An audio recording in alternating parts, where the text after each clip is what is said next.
Good evening, everybody. I'd like to welcome everybody to the City of Twinsburg Caucus meeting for February 25th, 2025. The time is now 7:01. Shannon, please call the roll. Mr. Post? Here. Mr. Bellin? Here. Mr. Bonacci? Here. Mrs. Walker? Present. Mr. Barr? Here. Mrs. Labby? Here. Mr. Fury? Here. All right. Do we have any presentations this evening? There are none. All right. Items for discussion. There's graffiti. I have here you would like to talk about our potential service garage.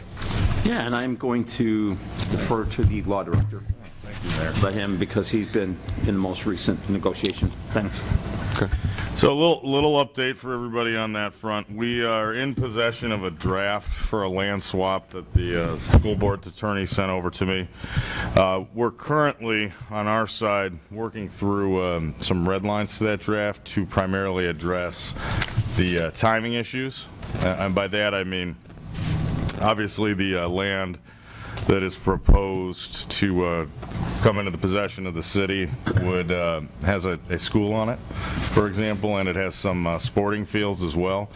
These are currently used, and the city and the mayor, when we reviewed it, we want to make sure that we're able to put the right paper in the agreement to address those issues, because obviously, it's not two pieces of property that have nothing on it, and you can just do a quick land swap. There are some timing considerations where the city would, like I said, come into possession of the land. They'd be essentially a landlord for a period of time. So right now, we're myself and we actually, I reached out to an attorney that I've worked with before in some of these more complex timing deals.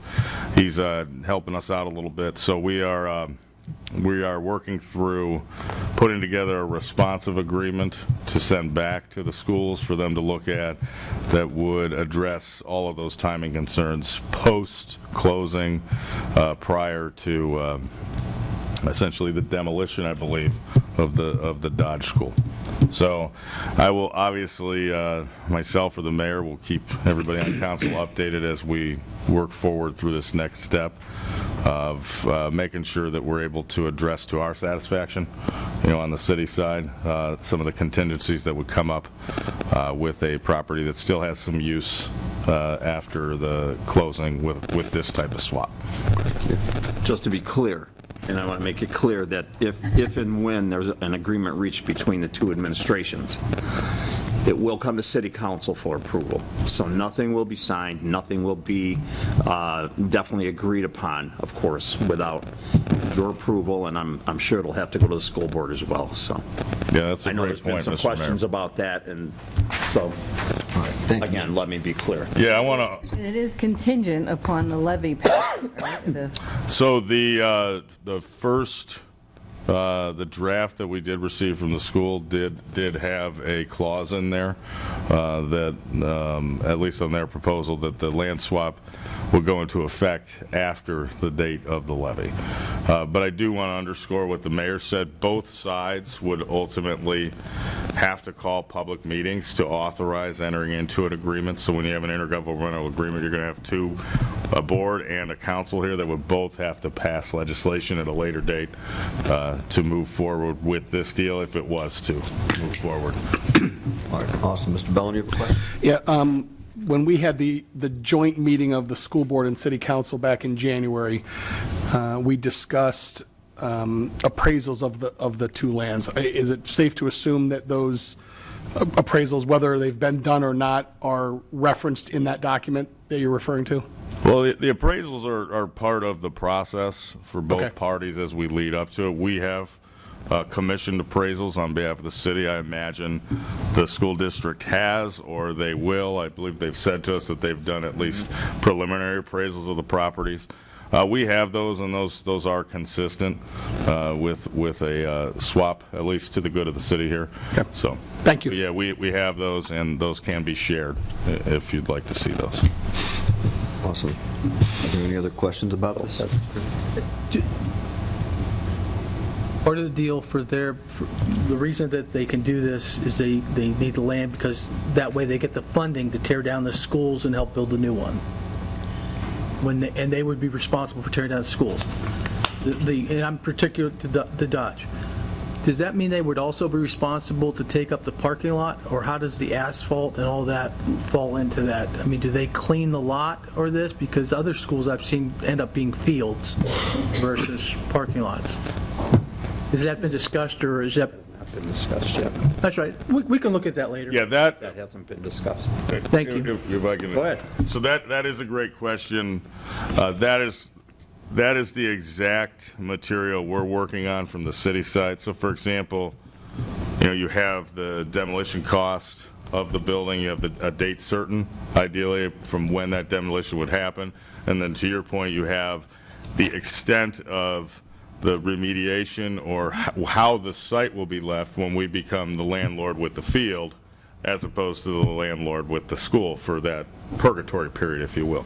But those are the exact items that we're working on from the city side to hammer out and then propose back to them. This is what we believe could work for the city of Twinsburg, all subject, of course, to council approving it, and then subject to the school board if they agreed to those terms. They would have to pass a resolution themselves. But yeah, that's a great question. That's exactly where we're at right now, is hammering out those finer points on the city side, because we don't want to go into a situation where questions are left unanswered about what would happen for the parties over the next few years, should this be something that city council and the mayor ultimately decide to move forward with. Because, if the values of the property are not comparable necessarily, and one's worth more than the other, but the cleanup would be significantly more expensive, I think we need to know that going in. So that's it. I personally agree 100%. I believe that is a key piece to understand before I would, advise that a document should or shouldn't be entered into, from like a legal form standpoint, that those types of questions need to be addressed today, not tomorrow. And so that is the exact material we're working on right now. Aren't there some wetland areas in our field, in our land that we have? Or wouldn't they have to move water? I thought I remember someone saying that. I don't know about that. Is that? I'm not, that hasn't been confirmed, but I've heard that there may be, but they're aware of that. They're aware of, Right. I think they've done their due diligence on their property. Gotcha. So that comes Oh, with yeah, cost from as our well. property. Yeah. On our property, yeah. Yeah, on our property. Right. Gotcha. So, Yeah. okay. Yeah, I was thinking about the site configuration for the Dodge parcel. I'm like, I don't think there's wetlands. So we have a baseball field, a soccer field. Parking lot. Yeah, parking lot, yeah. On our land, yeah. A track as well, I believe. But there is some marsh stuff around there, so I don't know where Surrounding their it, property yeah. line is compared to the Center Valley Park there, because it used to be the pistol range over there, Sam. Really? It's where they shot, it's where the police shot in the 90s. So, By the baseball field? no, by the sewer, so they shot back in before they put the path Ah, through the okay, woods yeah. into an embankment. Before the path. Before the path, Not after the Say path. Before that the real path. loud on the microphone. Before the Had to path. be one heck of a sign adjacent to that No. path with the hours of operation. no one in this building was on the decision-making process that decided to shoot. Yeah, here's a good Okay. spot. But Can't shoot a gun in the city anymore. That's Can't probably even what walk that got. Anyway, go ahead. I'm sorry. Are there any other questions for the mayor or the law director? Anything? Nope. All right. Shannon, do we have any audience participation? We do. We have Jonah Pachette. Howdy, guys. Hello, Jonah. Great week. Jonah Pachette, 11146 Heritage Drive. Mr. Vazana gave me a great idea to take a belt and suspenders approach. say. At last meeting. So I wanted to remind you guys with this belt and suspenders approach about the joint Earth Day Arbor Day event on April 26th from 9 That's to good. 11 a.m. It's really good. Director Bentonson has been working tirelessly on this. As I said at last meeting, I am very grateful she's willing to combine these two events. I think it's going to be a great opportunity to see, two good events join into one. And so a big thanks to her for her willingness to do this. But if you could reach out to your constituents and start letting them know, April 26th, 9 to 11 a.m. at the community center, we're going to be having this Earth Day Arbor Day event. And that's really all I have for my report. 426. Shannon told me to keep it short, so. Community center, so it's top of the hill by the Yes, pool. sir. Thank you. yes. Thanks, Jonah. Are there any other questions? I'd like to make a comment. From my standpoint, you just won public comment forever. I appreciate it. I'm not, yeah, that is the thank you. Thank you very much. Are those already yours, or did you go out just for the show? I did have to purchase these Yeah, for, there you for go. this moment. How much do I owe you? This was all worth it, so. There you go. I love it. Oh, you know your pants aren't Used to gonna- wear them with suits all the time and used to match the. All right, that's all I've got, you guys. That's awesome. Thank you. Thanks, Joe. That was very well I bow played. to you. That is. That was well played. It's actually, it made the minutes. The belt and suspenders made the minutes forever. Yeah, I got nothing. There you go. Who knew? Who knew? Yeah, who We knew? have this evening. What was that? That's all we have this evening. Told you it's All a real right, great, thing. thank you. All right, that moves us to pending legislation. Resolution 21, 2025, this resolution is to purchase a new microwave link for use by our dispatch center. This will be through state bid in the amount not to exceed $113,725.95. The three reading rule is being asked to be suspended with an emergency clause to enter the agreement as soon as possible and install the new units as soon as possible to prevent network disruptions. Any questions, comments, or concerns about that? So you want to pass it on an emergency, but it doesn't say emergency in there, so we just have to adopt the resolution as an emergency, and that'll work? He's going to answer us in a second. Yeah, right. You got Just it. go right to him. Let me double. It says emergency. We're on Resolution 21, 2025.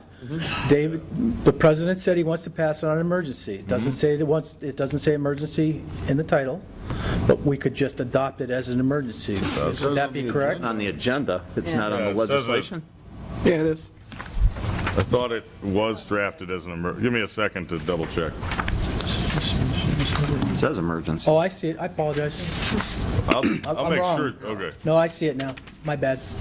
So, just so I'm clear, since it's written as an emergency, do we also need to suspend the rules, or can we Yes. just, we do? Yes, so you'll Okay, need to thank you. suspend the three reading rule. and Because then- this is the first time Yeah. we're seeing it.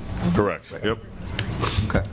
So just like, Yeah, no, Just like- yeah, yeah. My bad. My mistake. all good, all good.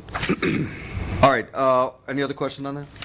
No? All right, or, When this was presented before the Capital Improvements Board, it was presented as a critical need for the city's infrastructure and the communications of our police cars and the safety of our community. So this is an expense, a purchase that must be done because the equipment has, from what Chief and our communications director shared, has no useful life left in it. There's not parts. And if the system we have were to fail, they have a limited way to communicate, from what I gathered during that. It's good context, thank you, sir. thoughts, was that? That is, I thought someone was gonna I say too have something. heard that as well. This is a very important addition that we need to do now to make sure that we retain our communications Perfect. services. Awesome. All right. Anything else we can move on? All right, ordinance 22, 2025. This ordinance is to create Chapter 773 of the Business Regulation Code concerning recreational marijuana.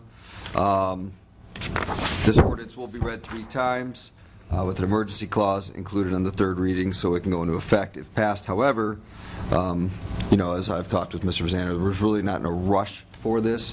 I do have some comments here. I want to, I called Mr. Vazana today because when I was reading through this, there are a lot of definitions in there, a lot of definitions, and this definition points to this definition, points to this definition, points to this definition.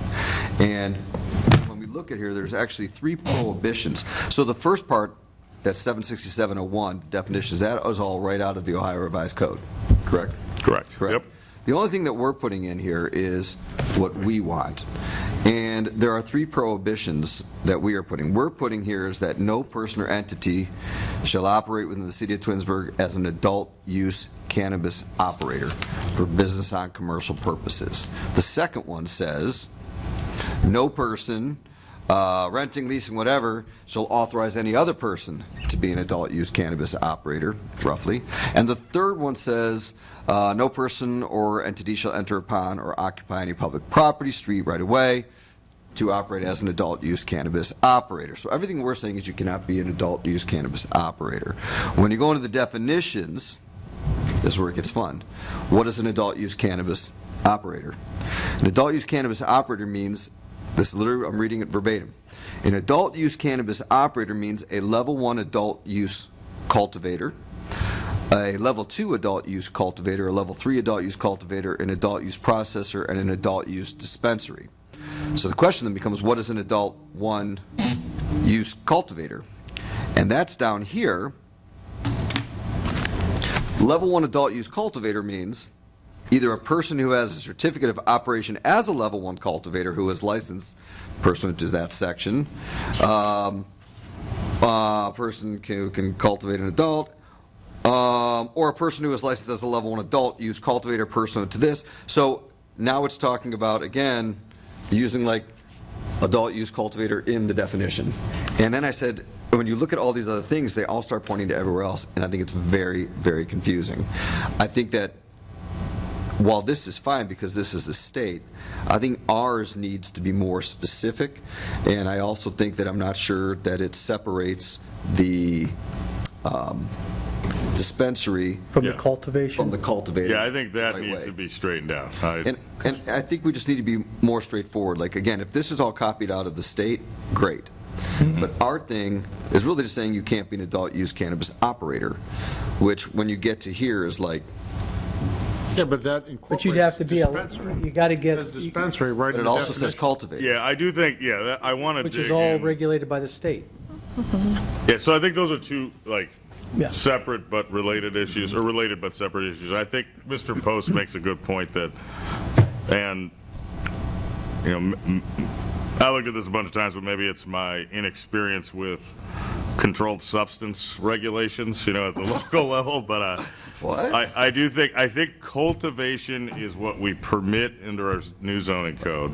We would not want to sweep that in under this prohibition. I believe this prohibition, so in its simplest sense, before you get to, you know, the other side of it about, yes, these are defined terms, and that we do use the terms from the revised code because it is a revised code that grants us the local authority, you know, to put this prohibition forward. But I will say that I think that to the parts that Mr. Post was just reading, 76702 A, B, and C, I wrote this down in here. I think what I would like to propose is to change adult use cannabis operator to the adult use dispensary. Yeah, makes sense. Yeah. Yeah, and I think, That's what we're trying apologies to for do.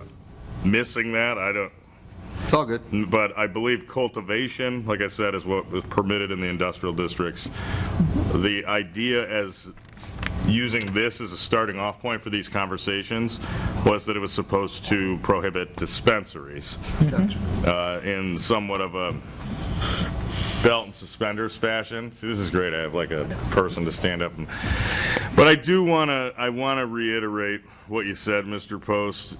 Let's roll back to last week or 2 weeks ago. We extended the moratorium for 3 months. That gets us into, I believe, mid-May, if my math's correct.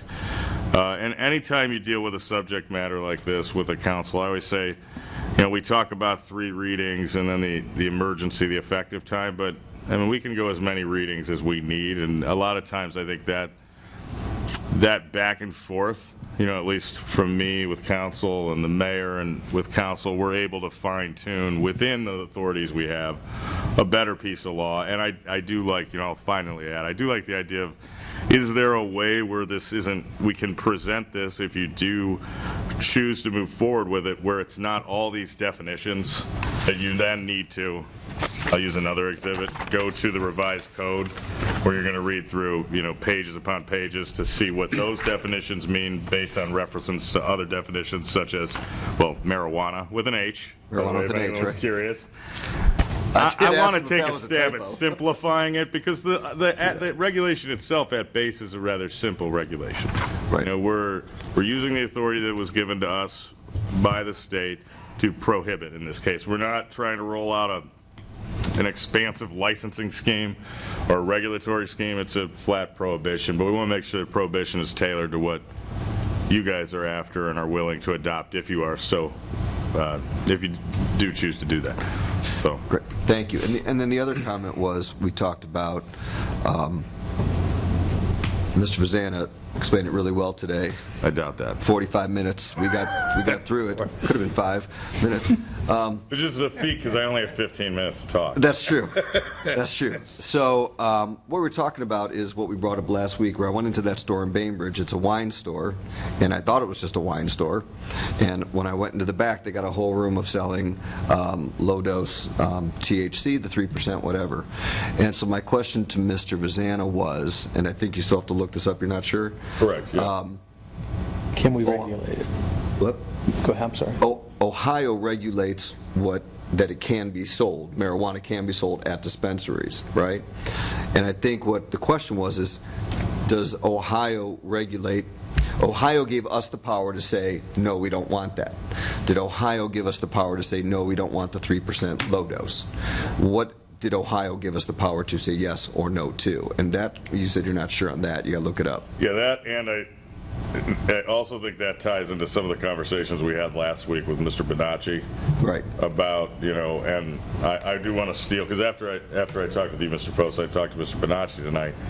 I want to steal something he used, and correct me if I misquote you, but the idea of we have two buckets right now. We have one conversation, this is all germane, to the idea of marijuana and the use and the regulation of it. But I think we're going to be dealing with considering simultaneously two buckets of possible regulations. One, what and if can we regulate certain things that are not, we know we can explicitly regulate marijuana as it's defined under the revised code. Are there other regulations we might be able to impose or consider in marijuana adjacent or CBD type activities and uses? So that's something that I don't have the full answer for you right now. We are limited obviously on what we can regulate under our business regulations, but there has been some activity, and I want to thank Mr. Bonacci for pointing me to some other legislation that has come about recently in Northeast Ohio that deals with the regulation of some of these items that are adjacent to the marijuana use. So yeah, I'm happy to look into that. I'm excited to look into it, see where we're at, in Ohio with our regulatory powers on that at the local level. But I do believe they're going to be separate. So you're going to have this piece of legislation, and then you're going to separately have whether or not and how you would, if it is permitted, regulate some of those adjacent areas. Gotcha. And my last question is, sorry, do we need to do this on an emergency? So I think that's a great question.